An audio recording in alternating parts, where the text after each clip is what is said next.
What's happening? I want to thank you for coming by to Vape with the Viking. So, in this review, looks a little familiar if you watched the last review. I'm going to be going over the Tengu RDA by GeekVape. So, have this on the Sarah's Vape Bathala new mech mod that they got out right now. So before we get into that, we're going to get into Vikings Advocacy Minute. Said it plenty of times before. You don't have to be involved, but be informed. Go to CASA, sign up, takes 30 seconds. Get the call of actions, either the broad call of actions or your specific area call to actions. And just stay informed. You know, even if you don't want to help fight the big fight across sea to shining sea, maybe fight what's in your backyard. So that's really all I can keep telling you every single video. You know, just be informed. Be informed. Information is the greatest tool that we have. Information. So, but got that little 24 millimeter RDA by GeekVape. Some little cool things in there, some little weird things in there. So we'll get down into it. I'll show you the ins and outs. We'll come back up. We'll vape on it, and I'll give you my opinions and where to find the Tengu RDA. So, without further ado, let's drop the hammer on the Tengu.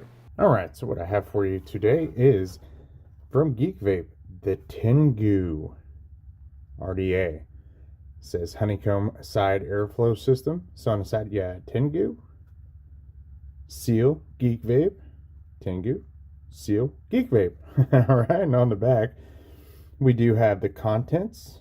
I'll let you look at that real quick. And then you have all of GeekVape's contact information, serial number, your color configuration, and then the scratch and check authenticity with hologram. All right, so let's open this guy up here. So we'll go over the package contents first. Box here, so it looks like you got some cotton and some fused Claptons. They are triple core, 28 with 40 wrap, 0.4 nichrome, nice. And they look like some pretty decent coils there. Let's see here, I can zoom in a little bit. Yeah, those are pretty decent looking, at least.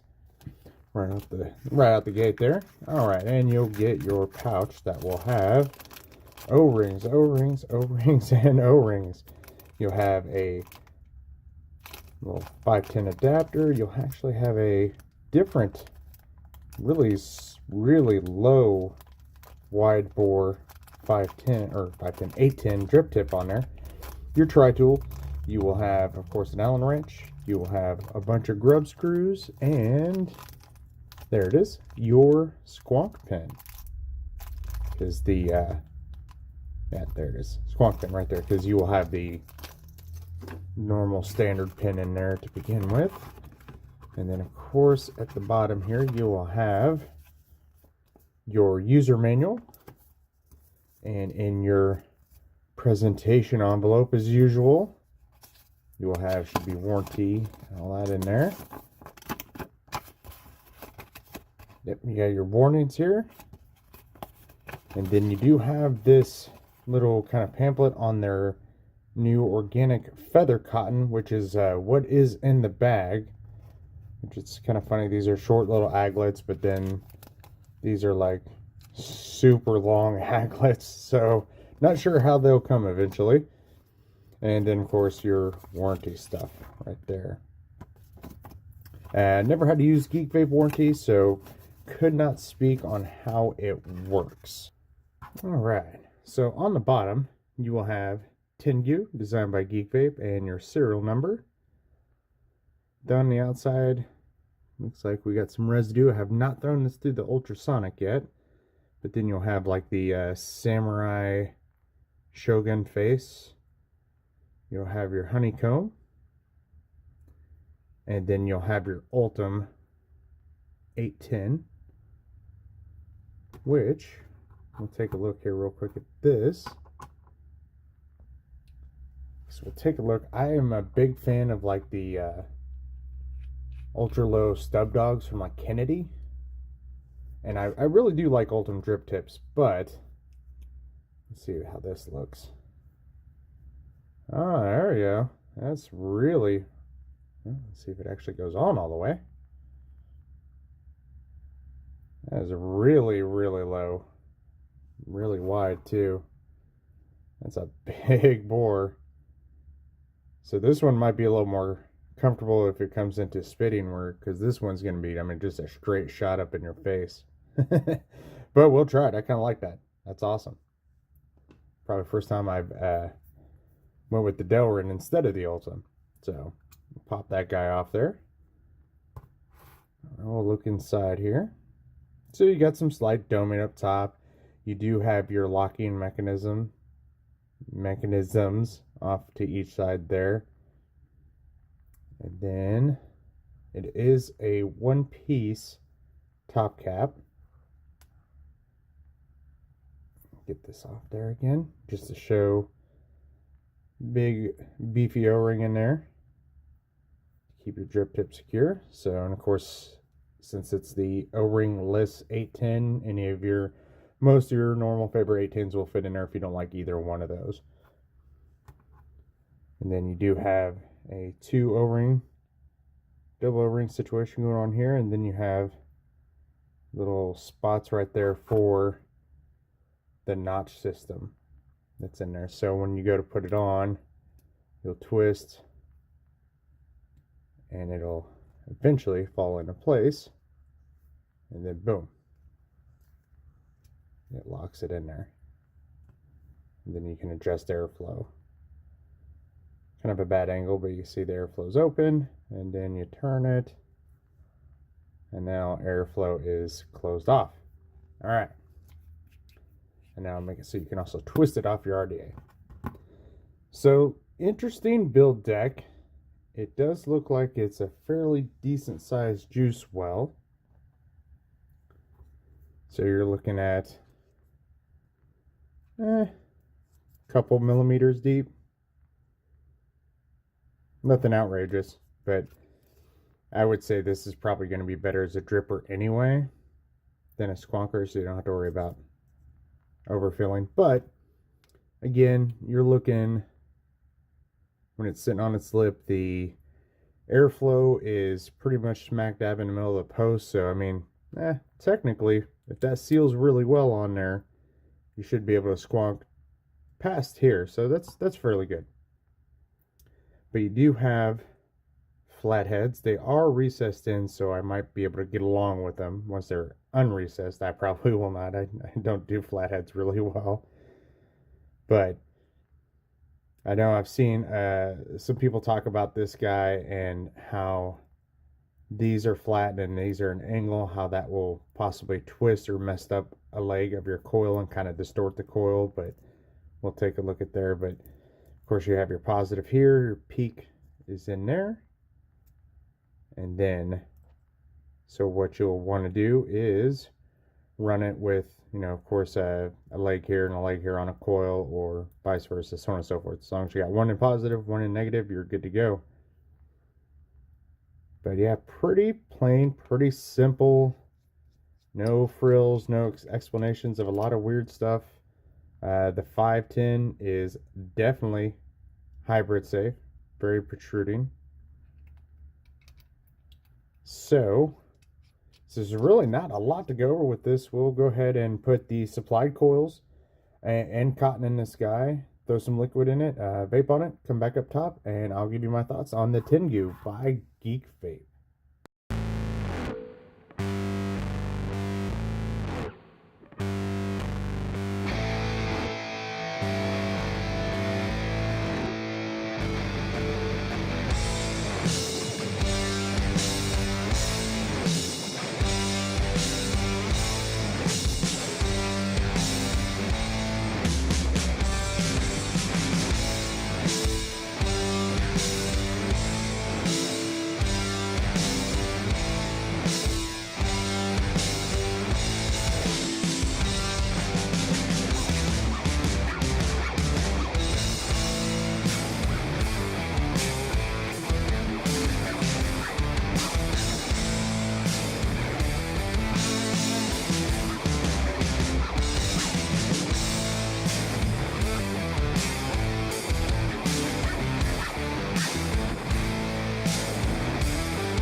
All right, so back up with the Tengu. So get a couple things out of the way that I didn't get voiced in the dive down. Of course, 24 millimeter.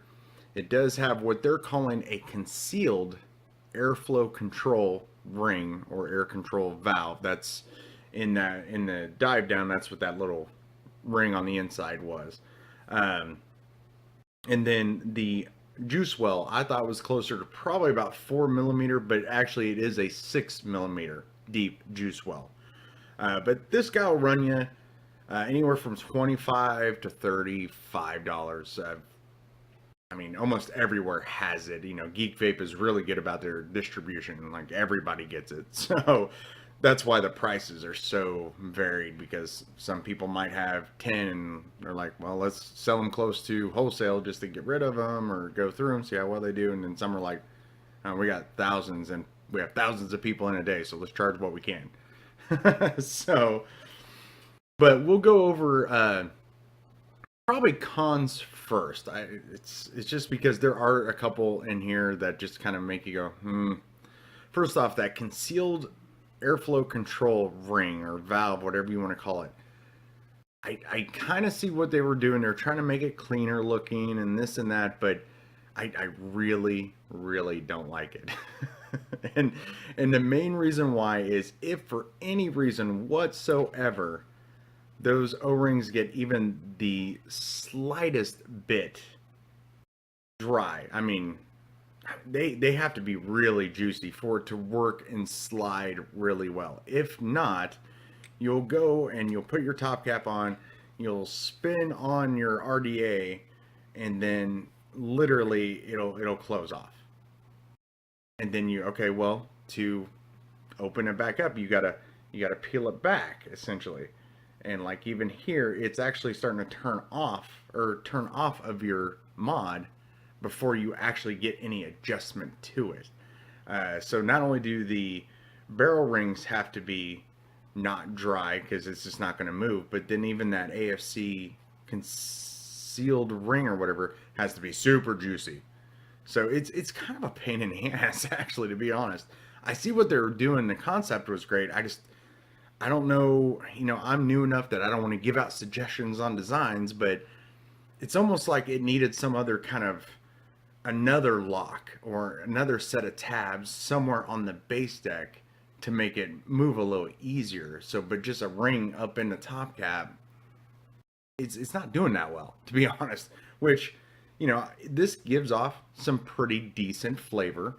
But I can even see in the AFC, because where my coil placement is and all that stuff, there's literally like a quarter of the airflow that is just straight over to the cotton. It's like if I could dial that down or move it just right without being a complete pain in the ass and get it so it's just the coil in those honeycombs, it'd probably kick up the flavor a bit more, which would be great. But it's so much of a pain in the ass, you just run it wide open and hope for the best. So that would be the biggest and probably about the only con, I should say, because I said there were a couple. The other one, it's subjective, and depending on the coils you use, you have the two posts going straight down and you have two at the angle, which is super, super easy to build on. So big pro there. You don't have to fight your coils coming into the same clamps and all that, or even just offset enough and you got to move your coil out of the way, clip it, then put it back down, and so on and so forth. It's just super, super easy.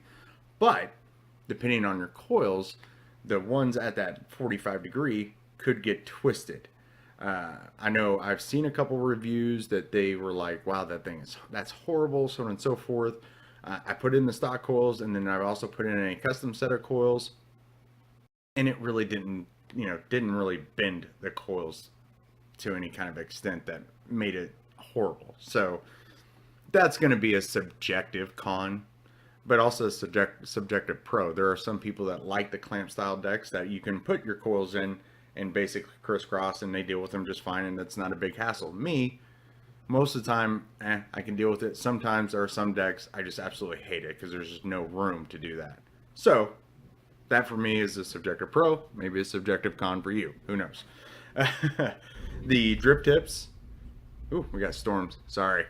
Drip tips, I normally rock Delrin, excuse me. I normally rock Ultim tips if they have an Ultim tip, and this one does. But that one, that Delrin they have, is super, super badass. I like it. So, flavor production, like I said, is good. I think it could be a little bit better if you can adjust that AFC a little bit better. Cloud production, I mean, like I said, this is a 1.5, probably getting closer to 1.6. And you know, 21700 Samsung 30T.